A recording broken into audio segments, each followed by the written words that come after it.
নমস্কার বন্ধুরা, তন্হির পাকশালাতে সবাইকে স্বাগত। কষা মাংসের কিন্তু একটা আলাদা স্বাদ। আর আমরা বাঙালিরা কষা মাংস খেতে কিন্তু অসম্ভব পছন্দ করি। রুটি হোক বা পরোটা, ফুলকো লুচি বা পোলাও, ফ্রাইড রাইস, আবার সাদা ভাত, সব কিছুর সাথেই এই কষা মাংস খেতে কিন্তু অসম্ভব ভালো লাগে। আর আজকে আমি আপনাদের সাথে একদম আমাদের পুরোনো দিনের হারিয়ে যাওয়া স্বাদের কষা মাংসের রেসিপি শেয়ার করব। তার জন্য নিয়েছি এখানে 1.5 কেজি মাটনের সামনের রানের পিস, ভালো করে ধুয়ে জল ঝরিয়ে রেখেছি। আর রান্নাটা করবার জন্য কড়াইতে দিয়ে দিলাম 5 টেবিল চামচ পরিমাণে সর্ষের তেল। তেলটাকে খুব ভালো করে গরম করে নিচ্ছি। আর তেল গরম হতে হতে আমি অন্যদিকে পেঁয়াজ কেটে নিয়েছি। 6টা মিডিয়াম সাইজের পেঁয়াজ স্লাইস করে কুচিয়ে নিয়েছি। এখানে আমি 500 গ্রাম পরিমাণে পেঁয়াজ ব্যবহার করলাম। তেল গরম হয়ে যাওয়ার পর তেলের মধ্যে কিন্তু কোনো রকম ফোড়ন দিচ্ছি না, ডিরেক্ট স্লাইস করে কুচিয়ে নেওয়া পেঁয়াজটা দিয়ে দিলাম। এবারে গ্যাসের ফ্লেমটাকে হাইতে করে দিয়ে পেঁয়াজটাকে খুব ভালো করে লাল করে ভেজে নেব। আর পেঁয়াজের মধ্যে দিলাম 2 চা চামচ পরিমাণে চিনি। চিনিটা ক্যারামেলাইজড হয়ে গিয়ে পেঁয়াজের মধ্যে সুন্দর একটা লালচে রং আসবে, যেটাতে এই মাংসের রং এবং স্বাদ দুটোই কিন্তু অসম্ভব ভালো হবে। পেঁয়াজটা ভাজতে ভাজতে আমি মশলাটা তৈরি করে নেব। গ্রাইন্ডিং জারের মধ্যে দিয়ে দিলাম 50 গ্রাম পরিমাণে টুকরো করে কেটে নেওয়া আদা, তার সাথে দিয়ে দিলাম 50 গ্রাম পরিমাণে রসুনের কোয়া। আজকে আমি আদা আর রসুনের পরিমাণ একদম সমান সমান দিয়ে রান্নাটা করব।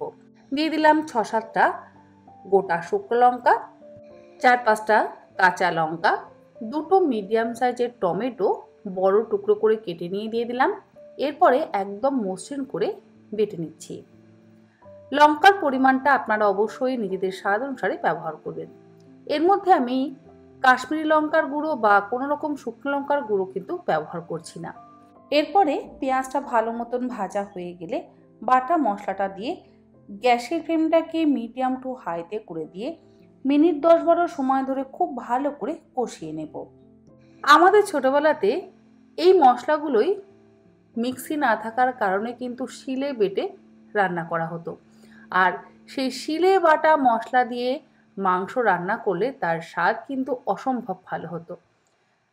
এখন অনেকেই শিলনোড়া ব্যবহার করেন না, তাই আমিও শিলনোড়া ব্যবহার না করে মিক্সিতেই মশলাটা করলাম। মশলা কষানোর সময়তেই এর মধ্যে দিয়ে দিলাম হলুদ গুঁড়ো, 1 চা চামচ পরিমাণে হলুদ গুঁড়ো ব্যবহার করলাম। স্বাদ অনুসারে দিয়ে দিচ্ছি লবণ। এর মধ্যে কোনো রকম জিরে গুঁড়ো, ধনে গুঁড়ো, লঙ্কার গুঁড়ো বা কাশ্মীরি লঙ্কার গুঁড়ো কিন্তু ব্যবহার করব না। ওগুলো ছাড়াই অসম্ভব ভালো স্বাদ হবে এবং অসম্ভব ভালো রং হবে। সবসময় যে বেশি মশলা দিলেই রং এবং স্বাদ ভালো হয় তা কিন্তু একেবারেই নয়। যাকে আমি এর মধ্যে অল্প একটু জলও দিয়েছি, মানে ওই গ্রাইন্ডিং জারটাকে ধুয়ে নিয়ে সেই জলটা দিয়েছি। এরপরে সমস্ত কিছু একসাথে খুব ভালো করে মিশিয়ে কষিয়ে নিচ্ছি। ততক্ষণ পর্যন্ত কষাচ্ছি যতক্ষণ না মশলা থেকে তেল রিলিজ করে। আর মশলা থেকে তেল ছেড়ে মশলাটা যখন বেশ কড়াইয়ে লেগে আসবে, সেই সময়তে কিন্তু আমাদের বুঝে নিতে হবে যে মশলাটা ভালো মতন কষানো হয়ে গেছে। মশলা ভালো মতন কষানো হয়ে যাওয়ার পর ধুয়ে জল ঝরিয়ে রাখা মাটনের পিসগুলো আমি মশলার মধ্যে দিয়ে দিলাম। এরপরে গ্যাসের ফ্লেমটাকে হাইতে করে দিয়ে খুব ভালো করে মশলা দিয়ে কষিয়ে নেব।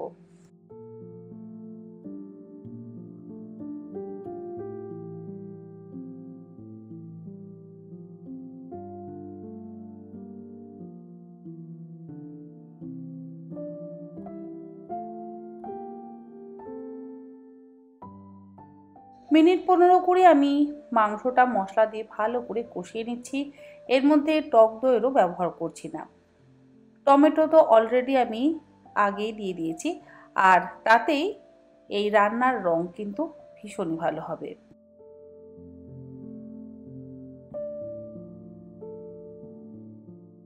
মিনিট 15-20 সময় ধরে মাংসটা ভালো করে কষানো হয়ে যাওয়ার পর এর মধ্যে দিয়ে দিলাম টুকরো করে কেটে নেওয়া আলু।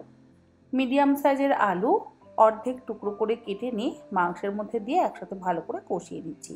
আলু কিন্তু আমি ভাজিনি, তবে আপনারা চাইলে আলু ভিজেও রান্নাতে অবশ্যই ব্যবহার করতে পারেন।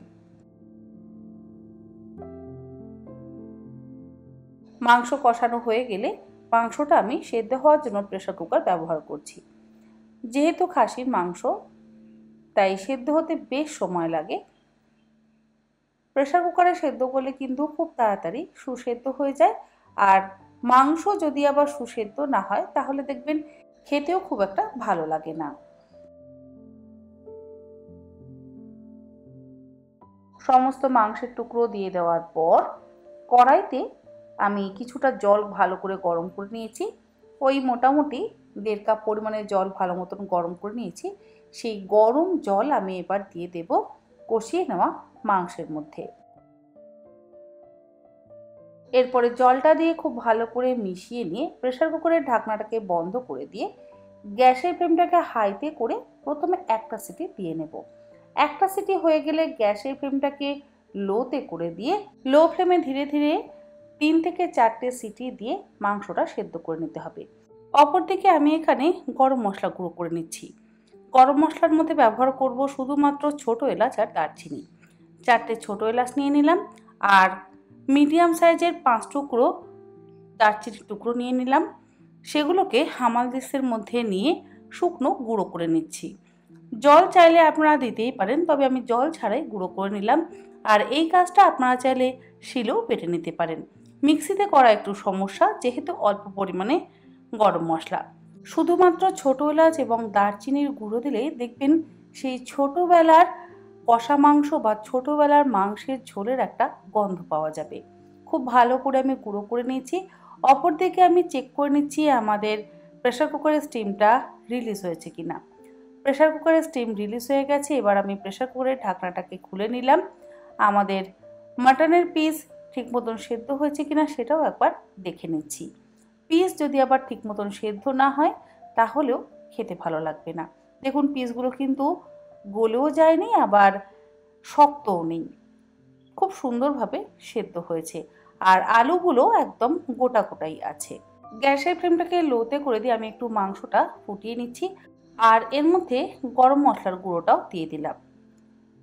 এরপরে একসাথে খুব ভালো করে মিশিয়ে নিয়ে গ্যাসের ফ্লেম বন্ধ করে দিয়ে ঢাকা দিয়ে 10 মিনিট স্ট্যান্ডিং টাইমে রাখবো। 10 মিনিট পর সার্ভ করব। ওপরে যেহেতু তেলটা ভেসে উঠেছে, দেখবেন প্রেসার কুকারে কষা মাংস বা মাংসের ঝোল যেটাই রান্না করা হোক না কেন, ওপরে একটা এক্সট্রা তেল ভেসে ওঠে। সেই এক্সট্রা তেলটা যাতে মিশে যায় সেই জন্য আমি একটু ফুটিয়ে নিলাম। যাই হোক, আমাদের কষা মাংস কিন্তু একদম তৈরি। ঢাকা দিয়ে গ্যাসের ফ্লেমটাকে বন্ধ করে আমি 10 মিনিট স্ট্যান্ডিং টাইমে রাখার পর এবার এটাকে সার্ভ করছি। আশা করি আমার আজকের এই পুরনো দিনের হারিয়ে যাওয়া কষা মাংসের স্বাদ এবং গন্ধযুক্ত কষা মাংসের রেসিপি আপনাদের ভালো লাগলো। ভালো লাগলে আপনারা এই রকমভাবে একবার অন্তত বাড়িতে বানিয়ে দেখবেন, আপনাদেরও ভীষণ ভালো লাগবে।